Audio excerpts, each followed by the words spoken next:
গত বছর ৪ঠা August curfew চলাকালে মোবাইল ফোনে নির্দেশনা পেয়ে পরিবারের সদস্যদের সঙ্গে দেশ ছেড়ে অস্ট্রেলিয়ায় আশ্রয় নেন শেখ পরিবারের সদস্য। শুধুমাত্র বঙ্গবন্ধু পরিবারের সদস্য ও নিকট আত্মীয়রাই পেয়েছিলেন এই নির্দেশনার বার্তা। জানা গেছে হোয়াটসঅ্যাপ বার্তা পাঠিয়েছিলেন শেখ হাসিনা, যাতে লেখা ছিল নো ওয়ান স্টে হিয়ার। এই খুদে বার্তার অর্থ বুঝতে কারোর সময় লাগেনি। মূলত এটি ছিল দেশ ত্যাগের চূড়ান্ত নির্দেশনা। সূত্র আরো জানায়, আওয়ামী লীগের কোনো নেতা বা অন্য কারোর প্রতি এমন বার্তা পাঠাননি শেখ হাসিনা। নিকট আত্মীয়দের নিরাপদে বিদেশ গমন নিশ্চিত হওয়ার পরেই 5ই আগস্ট তিনি ছোট বোন শেখ রেহেনাকে নিয়ে ভারতে চলে যান। পরে শেখ রেহেনা লন্ডনে চলে যান।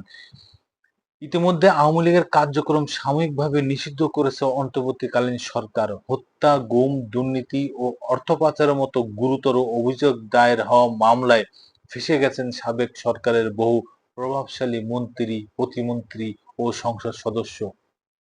বর্তমানে তাদের অনেকেই কারাবন্দী। আওয়ামী লীগের শীর্ষ পর্যায়ের কয়েকজন জ্যেষ্ঠ নেতাও গ্রেপ্তার হয়েছেন। তবে শেখ হাসিনার ঘনিষ্ঠ আত্মীয়রা সরকার পতনের আগেই নিরাপদ আশ্রয় নিয়েছেন যুক্তরাষ্ট্র, কানাডা, অস্ট্রেলিয়া, ভারত ও সিঙ্গাপুরে।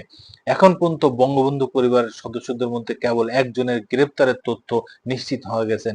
তিনি হলেন সেরনিয়াবাদ মঈনুদ্দিন আবদুল্লাহ, সাবেক চিফ হুইপ ও শেখ হাসিনার ভাই আবুল হাসনাত আবদুল্লাহর ছেলে।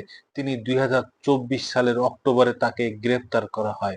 অস্ট্রেলিয়ার অবস্থানরত বঙ্গবন্ধু পরিবারের ওই সদস্য জানিয়েছেন, 2024 সালের 3রা আগস্ট বিকেলে শেখ হাসিনা বুঝতে পারে যে তার সরকার আর টিকবে না।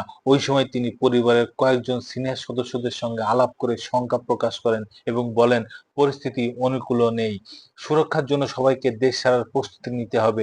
তিনি পরিবারের সদস্যদের উদ্দেশ্যে ওই বার্তা দ্রুত ছড়িয়ে দেওয়ারও নির্দেশ দিয়েছিলেন। এ নিয়ে একটি প্রতিবেদন প্রকাশ করেছে দৈনিক খবরের কাগজ।